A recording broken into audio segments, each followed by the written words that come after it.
Happy Tuesday. I hope everyone's day is off to a good start or evening is off to a good start. I'm exhausted. Work whooped me today.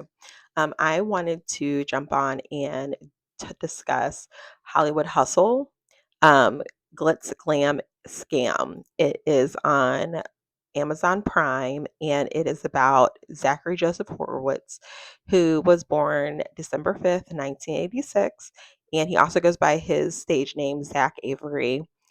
He's actually a convicted fraudster, and he is responsible for one of Hollywood's biggest Ponzi schemes that he ended up defrauding his investors over $220 million. What caught my attention about this documentary is the ability that he was able to keep the con going as long as he did and so effortlessly, and how smooth he was able to manipulate some of the wealthiest and really intelligent people that you would think would have never even given him the time of day. So he defrauded all his investors through his film company that he named One in a Million. It was kind of cool though, the way that he did like the wordplay on it. So it's like one and then it's N and then MM Capital, which he claimed that he was purchasing and distributing rights for films and television series. And in reality, all the contracts were entirely fabricated. So I will get deeper into that as we go further down the rabbit hole. Avery was born Zachary Joseph Horowitz in Berkeley, California, and he grew up originally in Tampa, but then he moved to Fort Wayne, Indiana, where he was raised with his mother and his stepfather. And his stepfather actually was very, very wealthy. So, from all accounts, we do know that he did have some wealth as a result of the passing of his stepfather, but he still didn't have enough. So he went on to become a prolific scammer.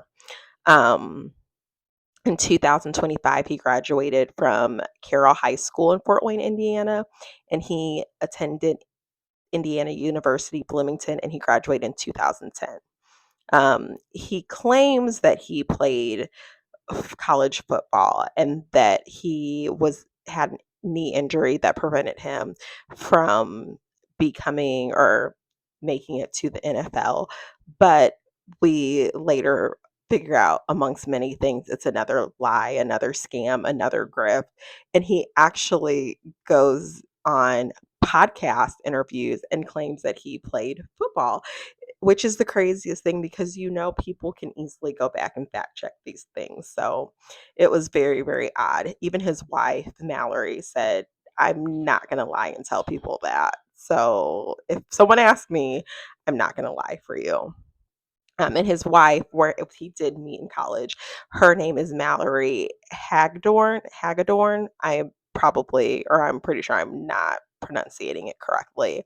After college, him and Mallory, they ended up moving to Chicago, where he started his doctoral program at the Chicago School of Professional Psychology, but he dropped out 3 months later. And then in 2011, while they are in Chicago, he heavily invested his money. And when I say invested his money into his first business, which was a clean, um, I would say like a smoothie, but shop, but they also sold like other clean and healthy or health based food items in the store. And it was called Fuel, but it had like a little kind of, extra to it. They had it spelled FUL. So Fuel. But the business closed after just a few months of operation. And they kind of give conflicting reasons why.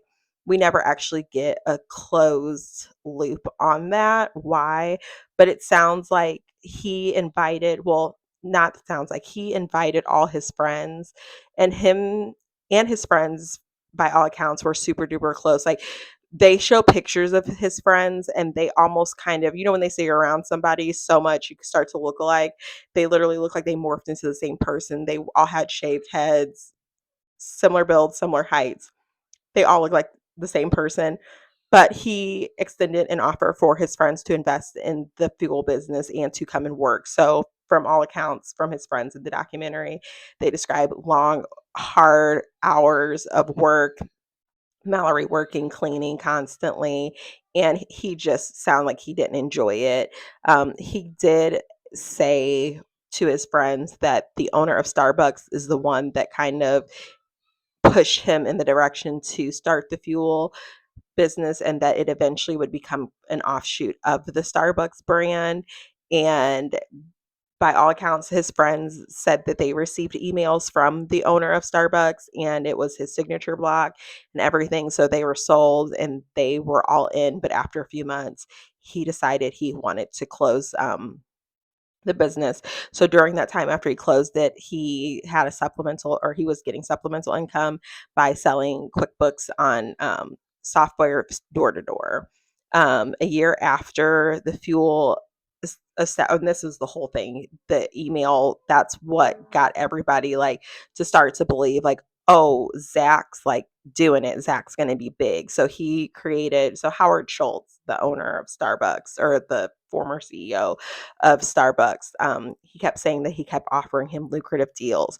So he eventually came back to Mallory and said that I have a offer to go to California um, for an entrepreneurial um, opportunity.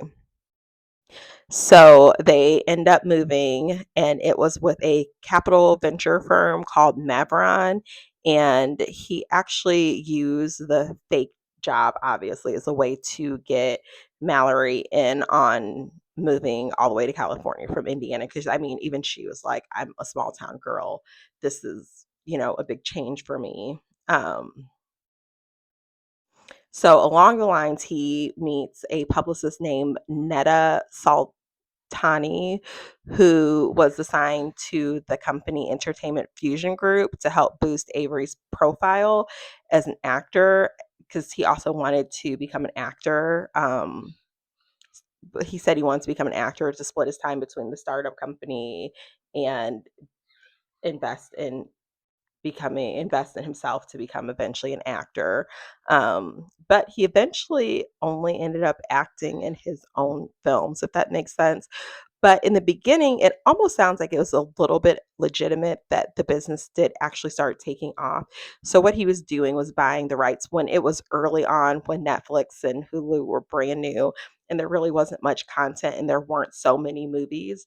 They were going and buying rights to movies and selling these films to Netflix, all the streamers, and it sounds like he was making some money, honestly, in the beginning.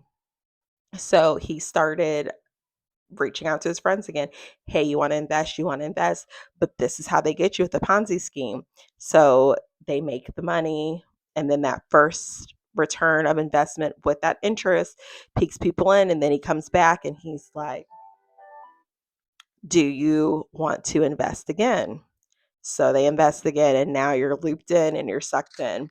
So instead of funding the distribution business like he was supposed to, he was just funneling the money on a lavish lifestyle. He was living it up. Courtside seats, parties, trips to Vegas, multiple trips to Vegas, and a $5.7 million mansion. And buy his way to the Hollywood A-list. He actually went to the Golden Globes, and it's the funniest thing when you see the picture, you think, "Oh, he's A-list. He's made it. He's, that guy." They are saying by all accounts, which I didn't know this, fun fact, if you pay for a hotel room, you can walk around the premises if you want to get dolled up and look like you're part of the it crowd. So he knew how to play the part. So eventually they end up getting married, Avery and Mallory, and they end up having eventually two children together. But while all this is going on, he has a whole mistress. He is living a whole nother life, and not just a mistress. He was rotating multiple women from what his friends described what was going on the side. And from what everyone was saying, that Mallory was not aware of what was going on. Even his mistress, she says that she calls BS on that. She thinks that Mallory was just enamored with all the money. So she just turned a blind eye, but she definitely knew what was going on.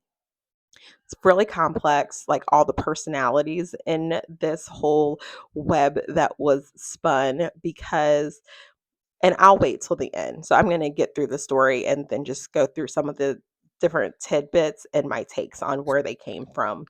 But eventually the scheme is starting to get a little too hot for him because like every Ponzi scheme, eventually you're going to run out of money. You can't keep the scheme going. So this is around the time COVID had was getting ready to ruin everyone's lives, and he was on this drug fueled bender, if I would say, and to the point that he was needing Adderall all the time from all accounts, and he loved cocaine. And there was even an instance where he almost died because he ended up ingesting heroin instead of cocaine. Um, so eventually, his friends and one of his close friends who actually started the JJMT Capital, which was actually raising money as part of the scheme, they're like, look, we need some money. Like, people, investors are wanting their money. They want to know what's going on. He schemed so much to the point that he had a woman talk to his friends from his hometown. And I can understand why the friends might have thought that this was believable because they have never actually spoken to any of the people at HBO, at Netflix, at Hulu, or anything. So they were under the impression that they spoke to someone from HBO and that they had received multiple apologies, that they're sorry that the money's tied up, but you will get your money back. You will see a return on your investment. Just please give us time. And to add to that, he was a master document manipulator. So his original dealing, when he was kind of on the up and up, he had documentation that was legitimate. So what he was doing was going back and doctoring paperwork, and people were signing papers that they thought were legitimate because everything was off of a template that was legitimate. So eventually he does get caught, and he was arrested on charges of wire fraud on April 6th, 2021. And apologies, no, in connection with an alleged orchestration of $690 million for the Ponzi scheme. Um, but he defrauded his investors over $227 million based on false claims that investors' money would be used to acquire licensing rights to films from HBO and Netflix and agree to distribute abroad. And on October 4th, 2021, Avery pleaded guilty to one count of securities fraud. On February 14th, 2022, Avery was sentenced to 20 years in federal prison in order to pay $230 million in restitution. Horowitz is currently incarcerated at FCI Terminal Island. And then the impact on his victims, that was really sad. So a lot of his investors were very rich, but there are also just the regular Joes that were just trying to make a little extra money to cushion their, retirement a little bit. So some of these people were completely wiped out. Now his assets were frozen, and we don't know completely what happened with all the assets that were frozen in as far as like restitution goes. But we know some people ultimately lost a absorbent amount of money. Mallory actually, the day he was arrested, filed for divorce and requested full custody of the children because she said that she didn't know the man that she was married to, and they had been on a decline too. She gives an interview about the times like when COVID happened and just how aggressive and how hateful and just how mistreated she was, and that he just was not very good to her when the chips started to fall. Now, I want to know, and this will drive me crazy because we never will find out, I'm sure. Who was the woman that called or that the friend spoke to that said she was a representative of HBO? Now, Bex, the mistress, she thinks it was, well, she doesn't really say who she is, but I'm insinuating from her reaction that she thinks it was Mallory just because of her facial expression. But I wonder if it was his mom.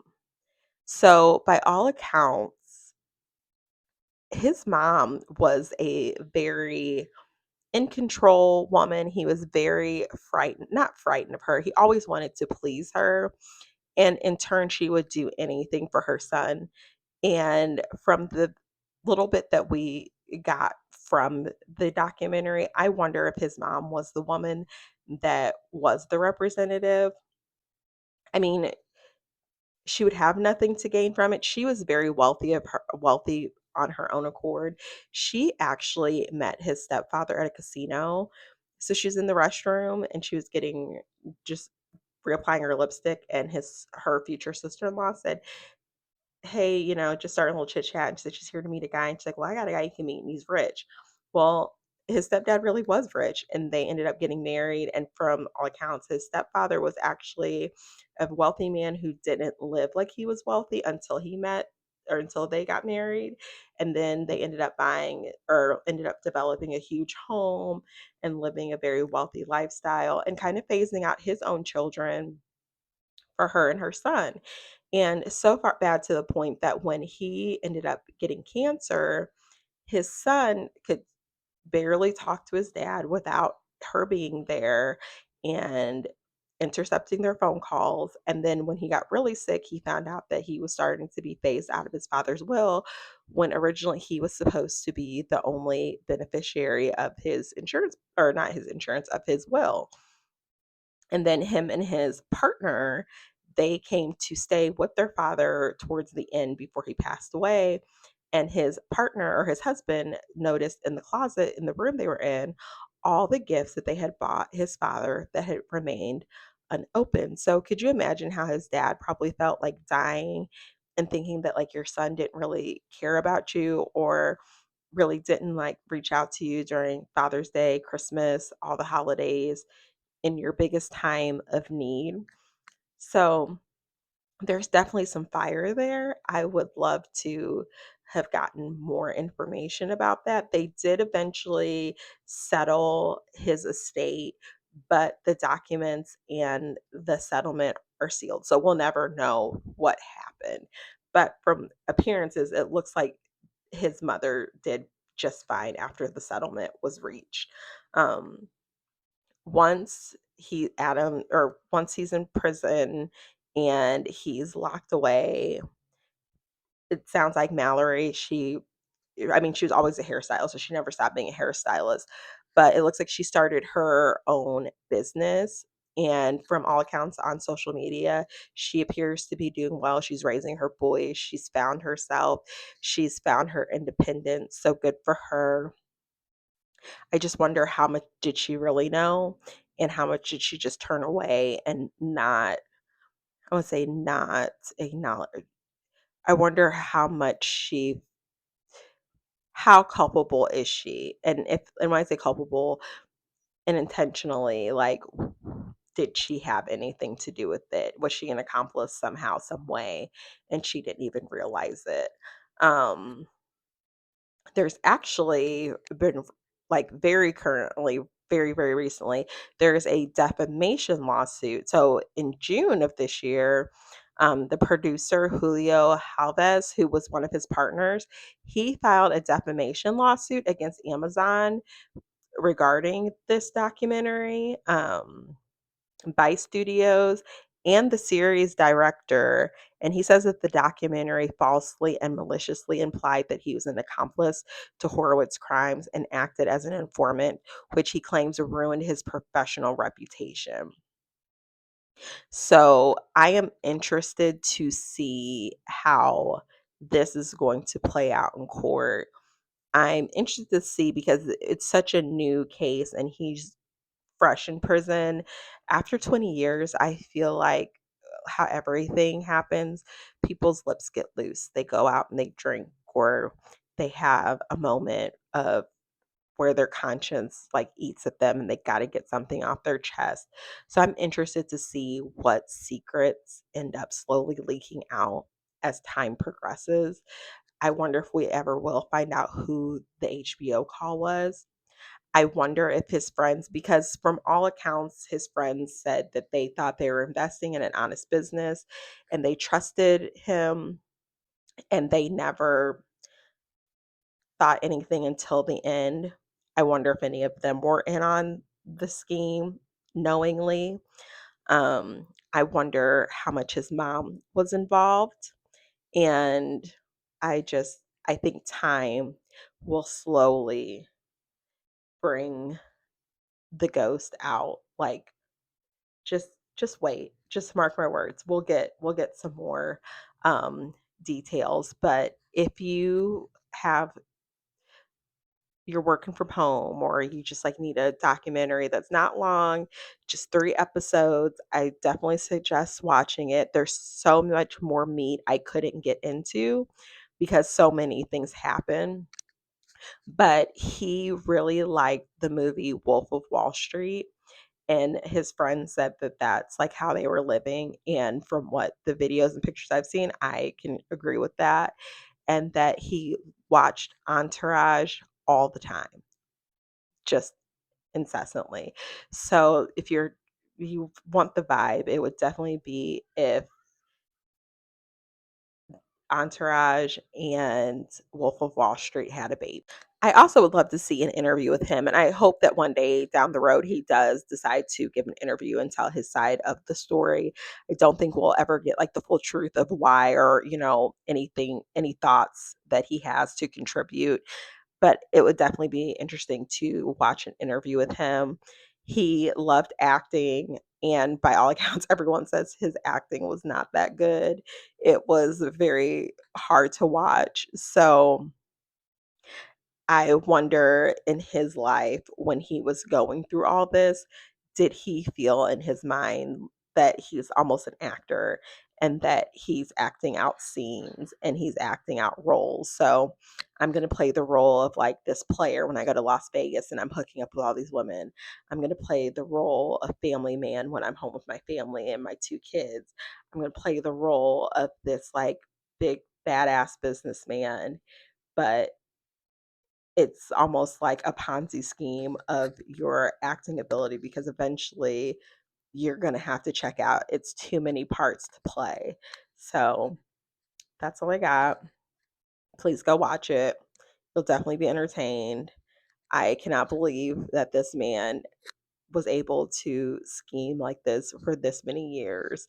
But yeah, so go ahead and watch Hollywood Hustler, Glitz Glam Scam, Prime Video. Bye.